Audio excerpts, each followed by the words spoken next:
I'm Elisa Parenti in New York, and you're watching Bloomberg Technology. Let's start with a check of your first word news. Today, House Republicans passed their version of legislation to overhaul the U.S. tax code by slashing the corporate tax rate, lowering tax burdens for most individuals, and adding an estimated $1.4 trillion to the federal deficit over the next decade. Meanwhile, the Senate continues its debate to its own separate plan, and it's not yet clear whether the chamber will have enough votes to pass it. Senator Robert Menendez's bribery trial has ended in a mistrial after the jury said it was hopelessly deadlocked on the charges against the New Jersey Democrat and his co-defendant. The panel first told Judge William Walls on Monday they couldn't reach a unanimous verdict on any of the 18 counts in the indictment against Menendez and a wealthy friend. Prosecutors have the option of retrying the men. The Trump administration is considering having White House Budget Director Mick Mulvaney serve as interim head of the Consumer Financial Protection Bureau. That is according to people familiar with the matter. Richard Cordray announced yesterday he would step down from the post later this month under a federal vacancies law. The president can replace an outgoing director temporarily with someone from another agency who has already won Senate approval.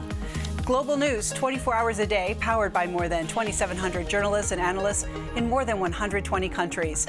I'm Elisa Parenti. This is Bloomberg, and Bloomberg Technology is next.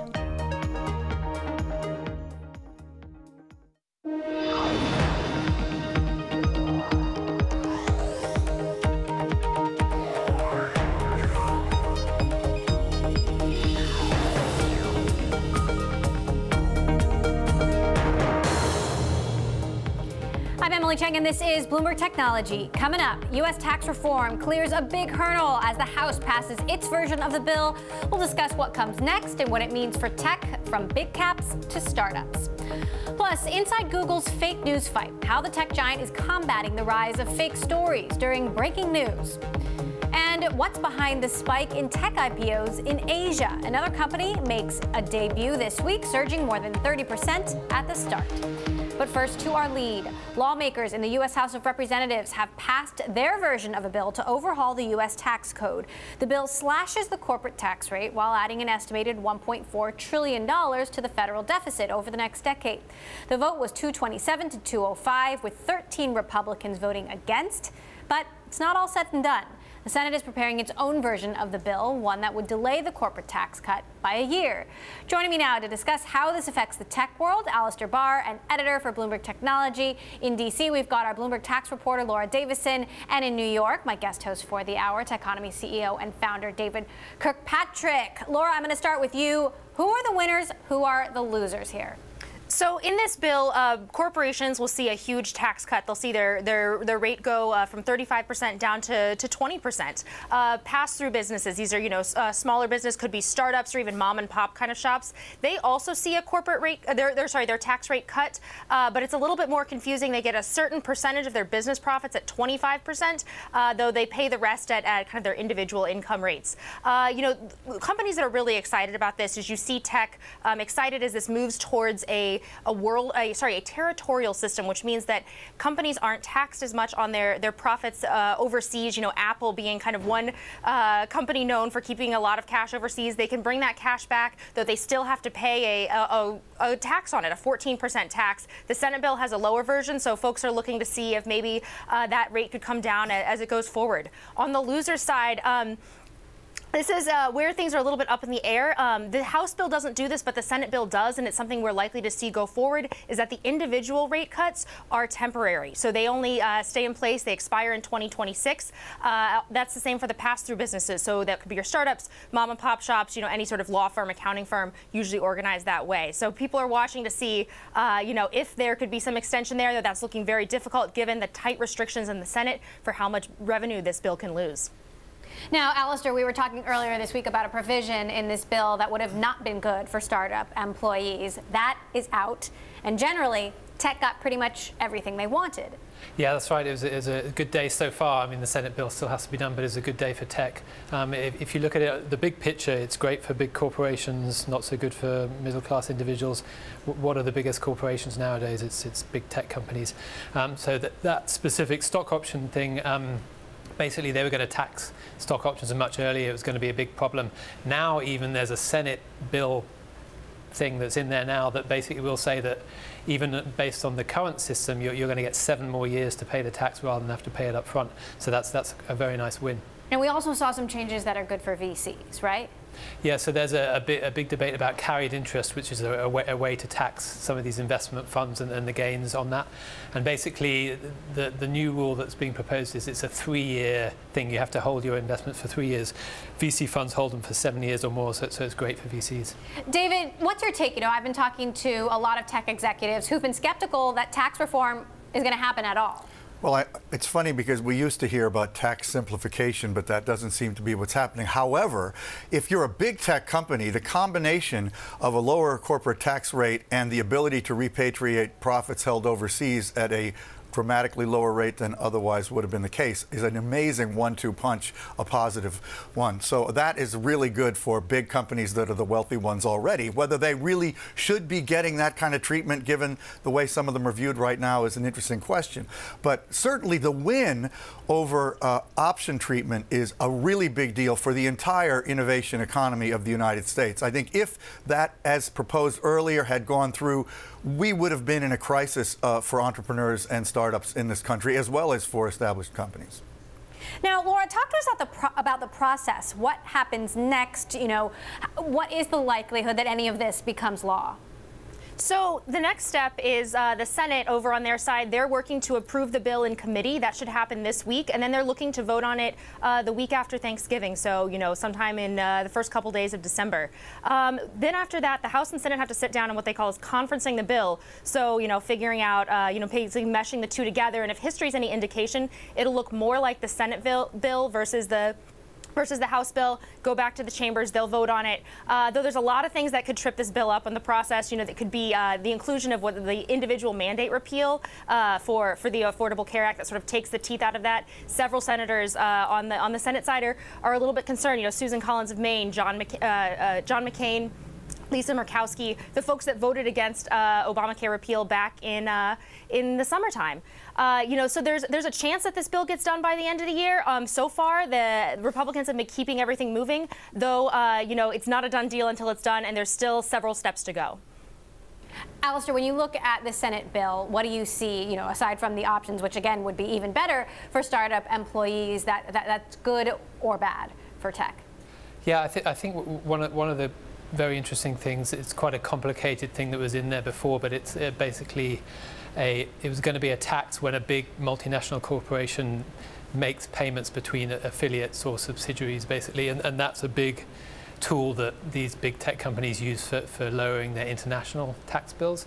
That has also been done away with, so that's another great thing. So even though these companies have been hoarding their money overseas, and you know, they've been complaining about the major 35% tax. You know, in effect, they don't pay 35% tax anyway. So some of these tax planning tools are still going to be there. So, David, say, you know, the majority of these provisions, as they are, get passed. How does that? I mean, we've said they're good for the big tech companies. How does that impact the innovation economy? Well, I would say on balance, based on what I've heard, it's mostly neutral, except, you know, you could argue one thing that might be really good is if these big companies like Apple, which has $250 billion overseas, were to bring a lot of their money home, what are they going to do with it? They might invest it in more startups. It probably will go into research and development, which our country desperately needs more of. So I would say probably, I would bet that if there's any general trend, it's positive for the innovation economy. All right, and there you see Tim Cook shaking hands with people buying the iPhone 10. Would be good for Apple with that $250 billion overseas. Okay, David Kirkpatrick, you are sticking with me for the hour. Alistair Barr, our Bloomberg Tech editor, thanks so much. And Laura Davidson, our tax reporter in D.C., thank you. Well, Ireland is set to miss a deadline in the ongoing appeal over Apple's taxes and the European Commission. The Irish Debt Office was supposed to award contracts to custodians and investment managers for the estimated $15 billion in back taxes that the country has been ordered to collect from the iPhone maker. But it has yet to do so. You'll recall that last year the European Commission slapped Apple with a tax bill for as much as 13 billion euros. The Commission also sued Ireland in October for failing to collect the taxes quickly enough. Coming up, fake news common on Twitter, Facebook, and Google. We will look at how a change to Google's algorithm opened up their very own Pandora's box. Next. And Bloomberg Technology is live streaming on Twitter. Check us out at Bloomberg Tech TV, weekdays 5 p.m. in New York, 2 p.m. in San Francisco. This is Bloomberg.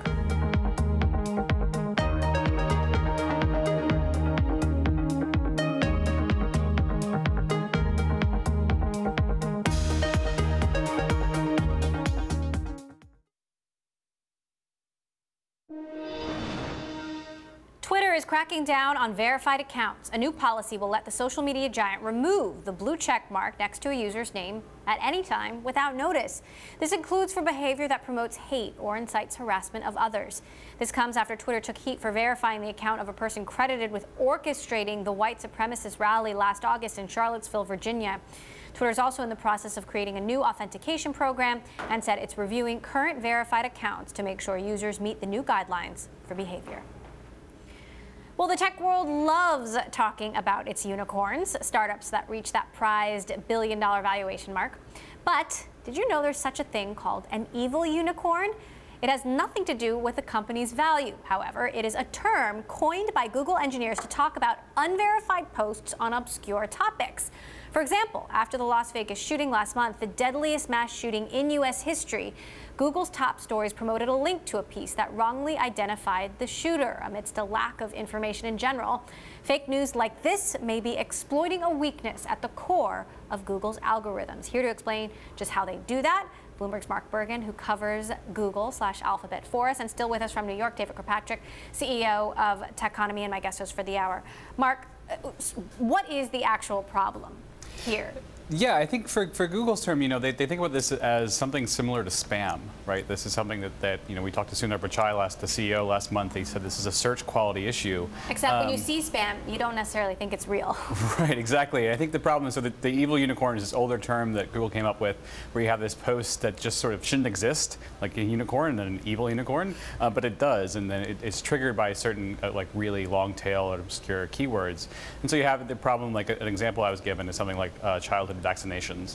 There's a lot of authoritative sources that said, you should vaccinate your children, but there are a lot of people that believe that you shouldn't, and they post a lot of conspiracy theories, and so those will actually circulate to the top. And what happens with breaking news is there's not a lot of information on certain topics, and so there's been these trolls that have been able to exploit that system and surface things like earlier this month, we saw it around the shooting in Texas, where they just spread lies and misinformation about the shooter. Explain to us how Google's algorithm, the way that it is actually constructed, actually can make fake news spread faster and further. Right. So in recent years, Google has shifted a lot towards fresh and timely content. They're seeing a lot more competition for eyeballs from Facebook and Twitter. 2 years ago, they cut a deal with Twitter to surface tweets inside the top of search results. And YouTube's algorithms have started to prioritize fresh and timely content. So what happens is when there's a big event like this, there are a lot of people that just they post on Reddit, 4chan, they post on Twitter, they create YouTube videos. A lot of them are filled with misinformation. And because there's just this dearth of details out there around these search terms, they surface to the top because they're timely and they're relevant. David, what's your take on this, at how Google may have inadvertently, they say, made the fake news problem bigger? Well, I think the bigger question is, now that society relies so heavily on a very limited number of places for their information, Facebook and Google most notably, and Twitter to some degree also, we don't really know how to interpret or govern these systems. I think Mark's story about what Google is doing is really important and fascinating and quite detailed, but I come away from it really concerned that there really isn't a solution in sight. The good part is that Google really seems very concerned about it. They're talking about it candidly. They clearly want to do the right thing, but it isn't always that clear what the right thing to do is, because they don't want to suppress all the information, because many of the sites that are posting immediately after an emergency or a news event are legitimate, and we do want to see those. And how to filter through all that is really a tough challenge. So, Mark, what is Google doing, and is it going to work? I think Google thinks about these things as they're kind of, if you think about search algorithm, it's weighted between a relevance for a search term and then authoritativeness. So every time they give higher weights on authoritative Wall Street Journal, New York Times, the verified news outlets, they say that pulls away from the longer tail search queries. The example they gave me, which is kind of a strange one, but if you're a fan of this hip-hop artist, very marginal, and you're looking for his latest news of the album, you probably won't find it on mainstream publications. So they're worried those will be buried until they're doing this for their users. And I think that is a legitimate concern. I think the other concern that David brought up is, we talk about this, it's a philosophical question, but do we want Google and Facebook to be the arbiters of what is news and what is newsworthy? And that gets into this whole political mess that they really are trying to avoid. There's all this talk about the rise of machine learning, but the question is that going to just make the problem worse? It's interesting. Sundar said to us in our interview last month, he said our adversaries are going to start using machine learning too. We haven't necessarily seen evidence of that, but this is kind of irony where Google and these tech companies are pushing to make machine learning more accessible. We might see these trolls and bad actors using it, and I think that's a rationale that Google's uses.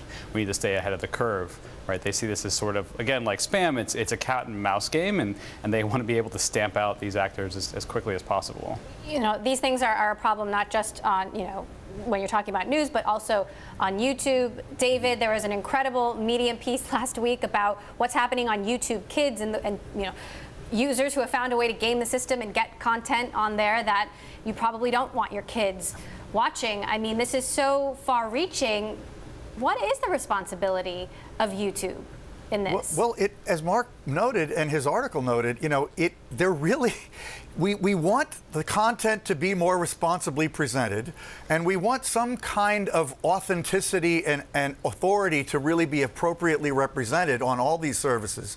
But we really don't want the companies to be in the role of the gatekeepers. My own opinion is ultimately they are going to have to become that anyway. What happened with the children's content on YouTube Kids, these are just people who are gaming the system really out of some kind of perverse desire to torment children, and it's really make money, really. I mean, isn't it about clicks? I guess it is. Okay, yeah, I guess that is, and it's really disturbing because they're exploiting a system that is just there for exploitation. And I do believe that machine learning is going to be applied and artificial intelligence by all parties in these cat and mouse, game that is, in everything these days on the internet. It's really an arms race between the good people and the bad people, and Amazon is allowing, they're going to make artificial intelligence tools available by the hour themselves. So I don't know what the answer is, but these problems are going to be more and more discussed and of concern going forward. All right, David Kirkpatrick, CEO of Techonomy, with me for the hour. Mark Bergen, our Bloomberg Tech reporter. Thank you. Now, Tesla is expected to announce an all-electric heavy-duty truck with next-level autonomous technology. Details of the upcoming unveiling next. This is Bloomberg.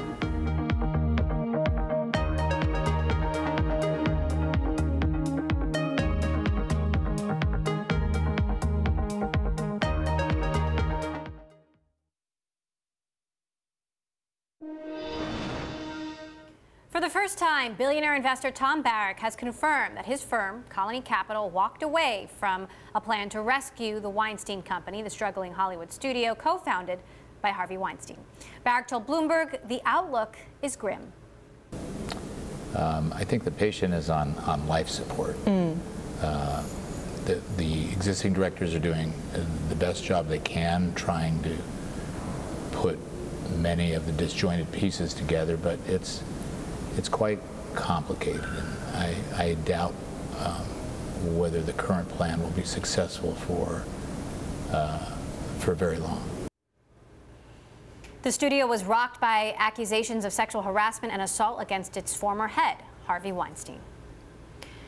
Tesla is set to announce an all-electric heavy-duty truck with autonomous technology. CEO Elon Musk hyping up the release and tweeting about the unveiling earlier this week, saying this will blow your mind clear out of your skull and into an alternate dimension. Joining us now to discuss from Detroit, Bloomberg Autos reporter Jamie Butters. So, do you buy it, Jamie? Well, with Mr. Musk, you always have to take the enthusiasm with a grain of salt. He sets incredibly ambitious targets, impossibly ambitious in some, seemingly, but you know, a lot of times, most of the time, he gets there eventually, maybe not when he expects to. So maybe this will be another one where, you know, what he really, one of the things he really excels at is getting people excited about the potential of new technology. So the stage is set. See what he's got. Right. What do you think is the potential of this truck and this truck as a business? Yeah, you know, I mean, it's going to be exciting because there will be interesting technology, and the challenge of making an electric truck is really profound. But, you know, the analysts are looking at this, maybe if he can get, you know, 10, 15% of the market, it could be like a $2 billion business, $2 billion in revenue, which would be a nice chunk. Tesla's running about $10 billion a year at this pace, or currently. So that could be another nice revenue stream for Tesla and Solar City. But it does have some potential to be really much bigger than that in terms of, you know, changing the way trucking works and to quit, you know, it's very efficient use of diesel, but it's still burning diesel and spewing a lot of NOx into the air and creating smog. And so this can really clean up the air, and it can be a great place to deploy the autonomous technology. Self-driving vehicles on well-paved highways is a really nice fit. Now, some analysts aren't interested. Brad Erickson of KeyBank said this is just distracting from what Tesla's primary focus should be. How do you respond to that? Well, I can't say he's wrong, because the absolute make-or-break vehicle for Tesla is the Model 3. And there is this great concern, as there often is, I want to say always, but as there often is with Elon Musk, you know, he's got so many businesses going on, you know, the regular Tesla and Solar City, the Gigafactory, this boring company, you know, there's so much going on that maybe adding a truck, is that one thing too many? It is a bit of a distraction, but if they can figure out the bottlenecks on the Model 3, they're, you know, more affordable, more mass market car. A lot of those solutions feed into what is going to be needed for making a truck. So I think he's right. They've got to get the Model 3 right, but it could be beneficial anyway. All right. Are we expecting any surprises tonight? What are you going to be watching for?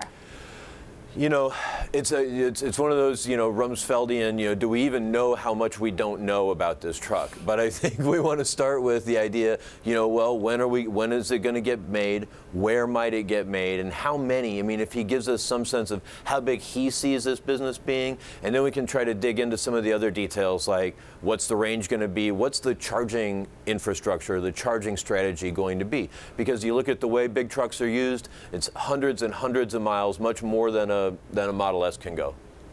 All right. Jamie Butters in Detroit for us there. Thanks so much, Jamie. Coming up, the Indian startup scene. It's been in the midst of a downturn this year, but one venture fund is still investing heavily. We look at what's caught Blume Ventures' eye next. This is Bloomberg.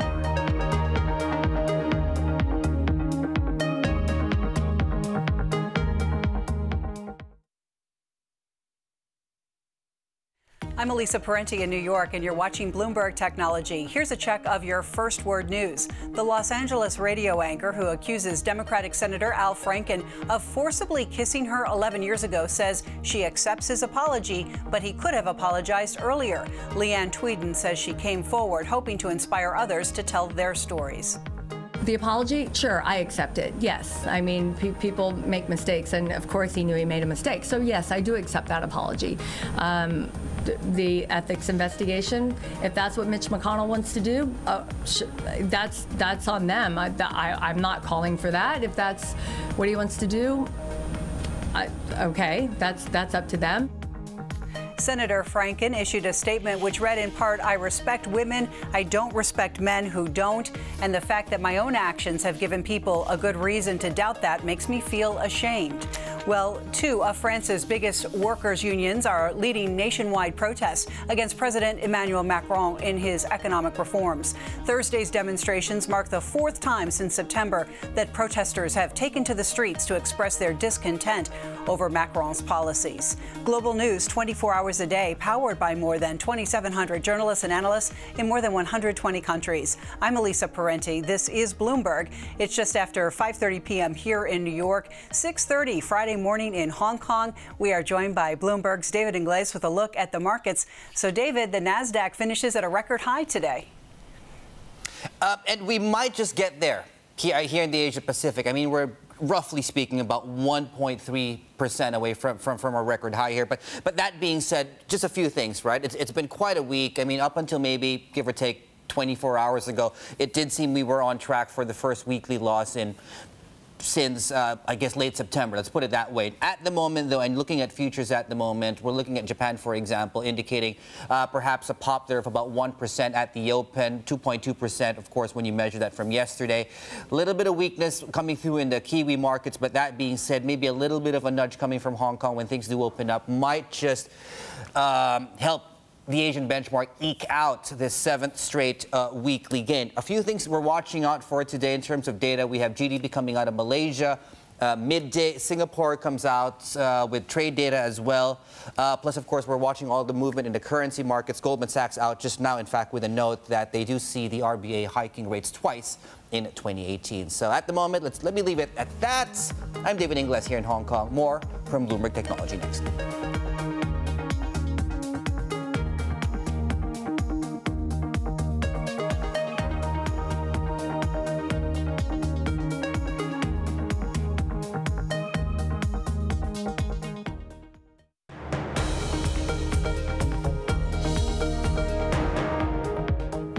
This is Bloomberg Technology. I'm Emily Chang.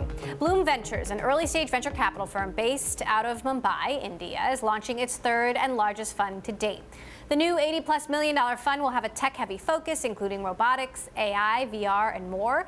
This comes at a time when VC funding into Indian startups is dropping for the third consecutive year.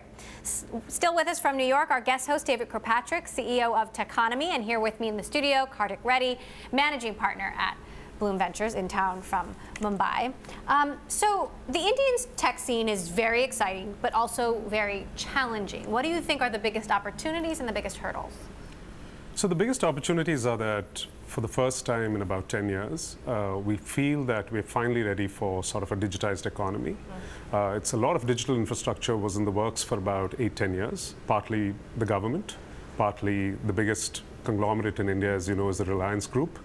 But they've done this really ambitious rollout of 4G, where historically it was unprecedented that they've actually rolled out like a freemium plan of data services. And today suddenly we have 300 million, 400 million people from say 70 or 100 just 5 years ago at 4G speeds for less than $10 a month. So when you look at that digital infrastructure paradigm, it's shifted dramatically in the last year or two.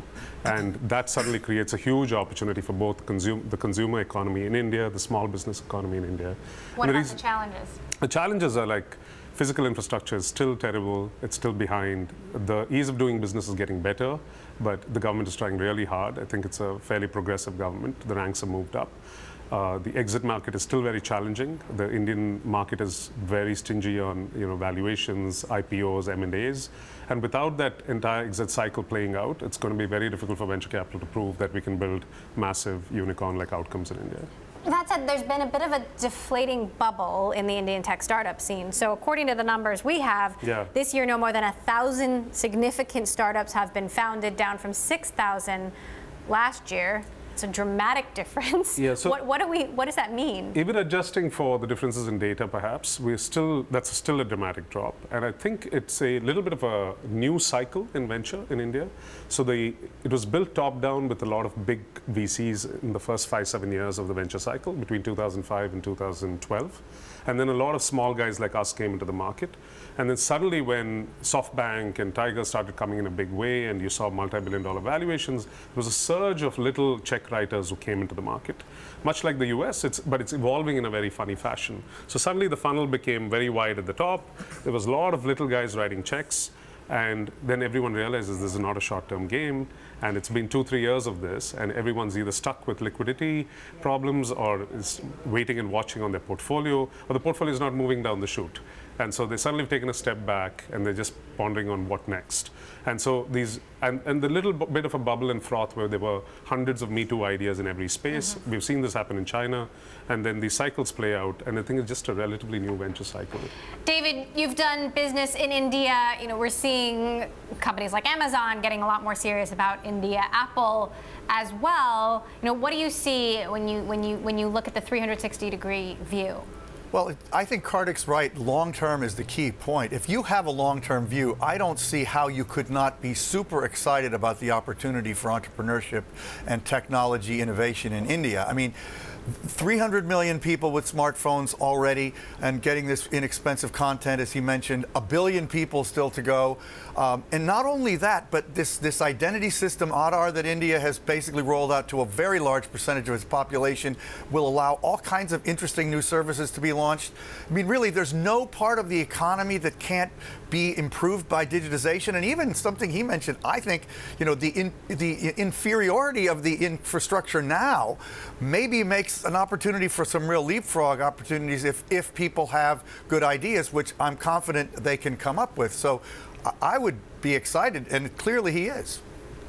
Amazon is entering the market not without competition. Sure. Alibaba, Flipkart. What are the prospects, do you think, for Amazon? It's a real long-term game for them, and they're willing to make that bet. And primarily because they see that the second biggest market, China, is kind of shut out for them. So India has been kind of a fertile ground to be viewed as a second largest market potentially after the US. It's going to take a long time before they make a lot of profits there. It is a competitive, very value-conscious economy. By the time you get the 200th million person to transact on Amazon, I think we're looking at 6-7 years out. But they're willing to spend that money because they have deep pockets. And it's not surprisingly, Alibaba and SoftBank discovered that it is worth the battle, and that's the two-tier front that's surfacing with Alibaba backing Paytm, SoftBank backing Flipkart, and then you essentially are saying the Chinese and the big Japanese investor, which is sort of been built by the liquidity out of an Alibaba IPO in the first place. These are the two big investors who are essentially saying we can stand up to the big American giants. And you'll see the same phenomenon in Uber as well. Everybody's ganged up on the other side, on Ola's side, fighting Uber in India. And but I don't, and if you go past these 2 or 3 really big plays, I don't think there are other large American companies coming to India as yet. And that's because there's a lot of complexity on the ground in terms of execution. So they might start acquiring businesses, but we have seen mostly digital-only businesses, WhatsApp, Facebook, Google being very dominant. And that's probably going to continue because as an English-speaking country, we tend to adopt them very naturally, and then they innovate very quickly on local languages. What do you think the impact is going to be of the Trump administration's attempt to curb H-1Bs? Many people who work in this country come from India, especially the technology industry. I think it's super net positive, right? So I think, for India. Yeah, for India. So I think both the education applications and the work applications have actually dropped off this year. A little bit of a fear of retribution on some front or the other. So they're actually very happily trying to figure out how to be more entrepreneurial or join more startups or more innovative technology startups back in India. They could go to other parts of the world, but the idea is eventually, hopefully, we'll show enough attractive opportunities for them to come back to India. So I think it's net positive. On the other side, the Global Entrepreneurship Summit this year in 2 weeks is in Hyderabad, India, with huge contingents of Americans landing up there, from the government to from Silicon Valley Bank. So I think they recognize that there is a cross-border opportunity which they shouldn't lose, and you should still bring in talent here. And we are doing that as in a little fund called Blume, sitting out of India. We've exported about 5-6 companies and their founders to the Valley, which is half the reason we get here very often. And we are yet trying to say that we could come as Indian founders, maybe a little later in the game, but yet build innovative companies out of here. All right, fascinating. Karthik Reddy of Blume Ventures Managing Partner, thank you so much for stopping by. Thanks. David Kirkpatrick, you are sticking with us. Well, Spotify is doubling down on its presence in London. The streaming music giant is moving to a new London office and plans to literally double its workforce there over 2 years. The new office will be close to London's famed Trafalgar Square and house employees working on engineering and data and machine learning. This appears to be yet another post-Brexit vote of confidence from tech firms. Facebook, Snap, and Google have all announced plans to boost hiring in the UK. Coming up, reports of a new mega media deal could be in the works. What we know about Comcast's interest in 21st Century Fox properties next. This is Bloomberg.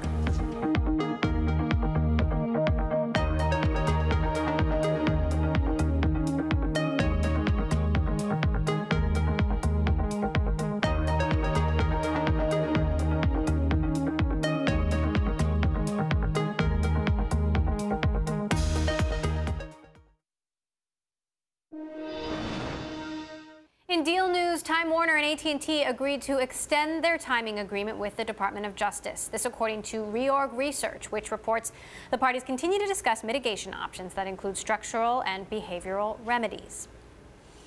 And 21st Century Fox shares are popping after hours, up as much as 8%. Comcast has approached the company to express interest in acquiring a big portion of its film and TV assets. This is after talks between Disney and 21st Century cooled. Still with us, David Kirkpatrick, CEO of Techonomy, and our guest host, and joining from LA, Bloomberg News reporter Anusha Sakui, who covers 21st Century Fox. Anusha, we were just talking about this yesterday. The talks with Disney, it sounds like, have been shelved. Tell us what you know about Comcast. Well, it seems like a very fluid situation in that Comcast has been sort of, kicking the tires, as people like to say. So, some interest in these non-broadcast assets of 21st Century Fox. And it's also unclear what the situation is with Disney. That, there could be some suggestion that they might still be interested, although, as sort of last time we reported on this, things were over between them.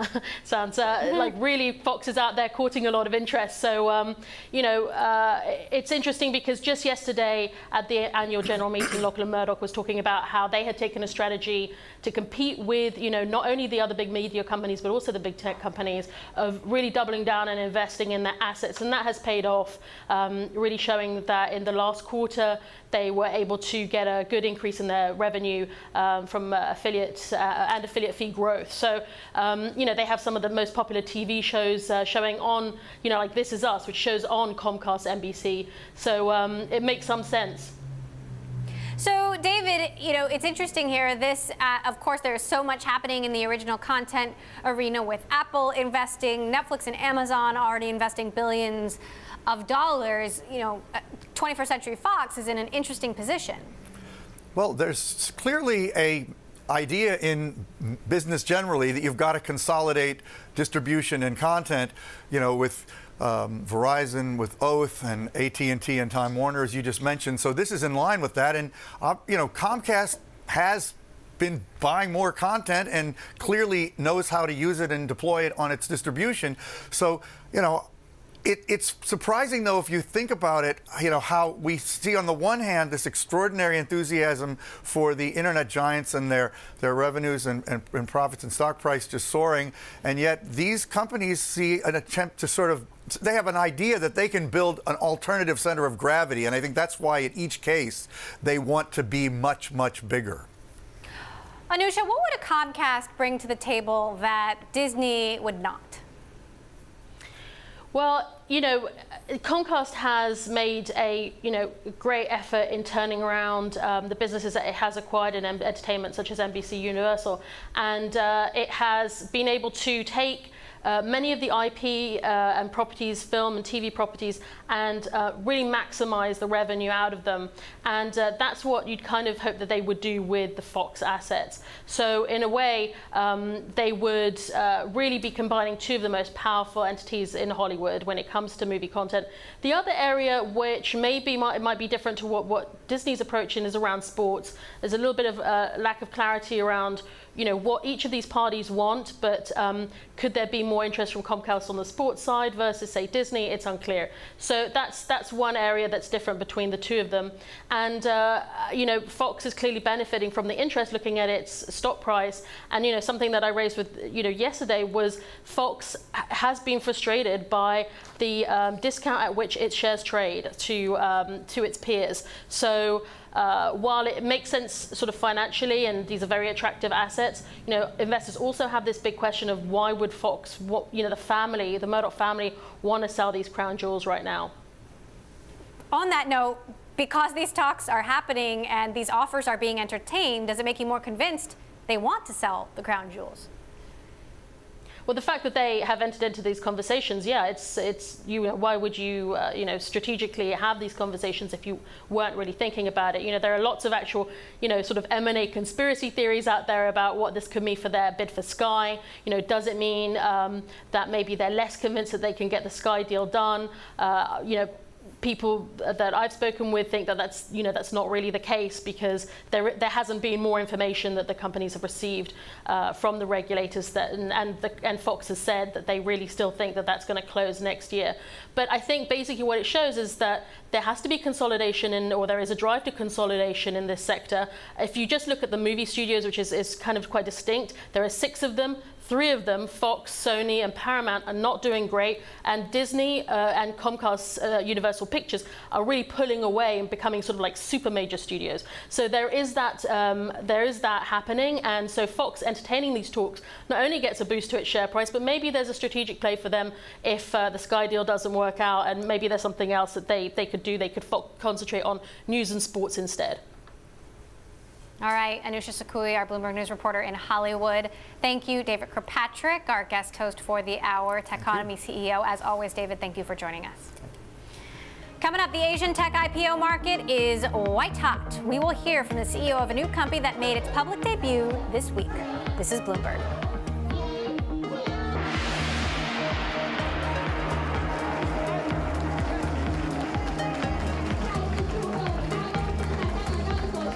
45% of the S&P 500 members, MACDs, are signaling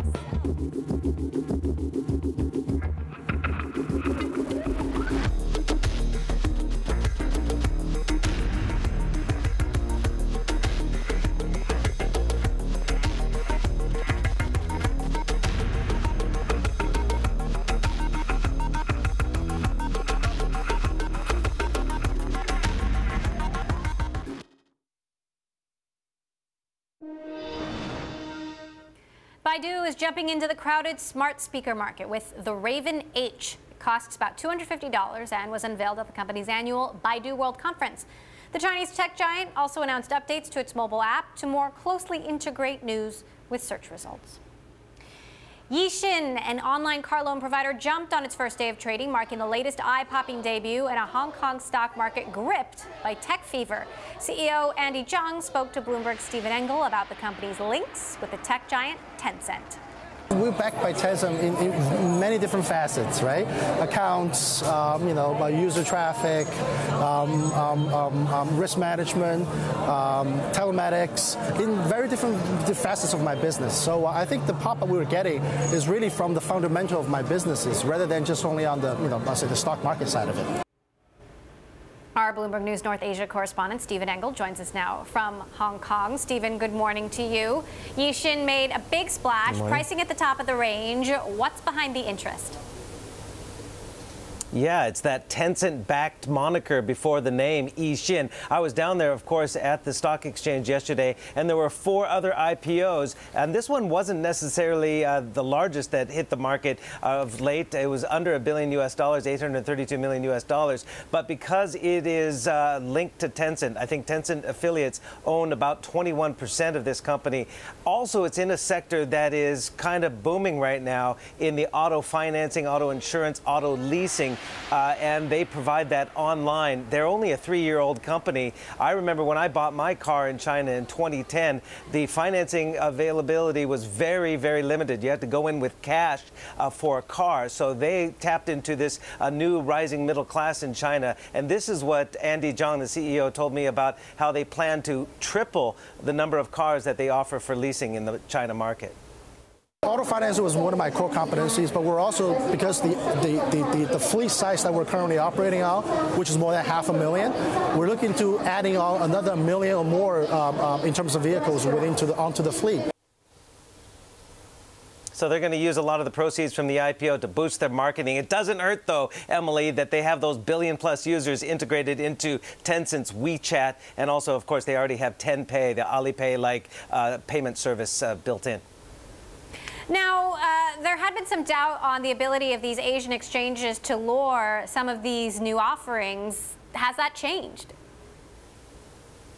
It is changing a bit because Hong Kong has traditionally offered the big state-owned enterprises, the banks and the big construction companies. And of late, there's been a little bit of, lackluster demand for that. But now that we've started to see some of these tech companies and fintech companies and companies that were spawned pretty much right across the border here in Shenzhen and Guangdong province, you're seeing more interest. And keep in mind, too, this is a heavily retail-driven market here. A lot of mom and pops, they make big punts. This particular retail tranche of Yixin was 561 times oversubscribed. And the one right before it, just a week ago, China Literature, which is kind of the Kindle-like service from Tencent, it was more than 600 times oversubscribed. It popped 86% on day one. So there's a lot of retail investors going, oh, you know, this is a new sector. We got to get on board, else we're going to get left behind. So there is a herd mentality going on here. All right, Bloomberg's North Asia correspondent Stephen Engel in Hong Kong for us this morning. Stephen, thank you as always for stopping by. And that does it for this edition of Bloomberg Technology. On Friday's show, we'll be joined by Gene Munster of Loop Ventures to talk about Google, AI, and autonomous cars. And a reminder, we're live streaming on Twitter. Check us out at Bloomberg Tech TV weekdays 5 p.m. ET, 2 p.m. PT. That is all for now. This is Bloomberg.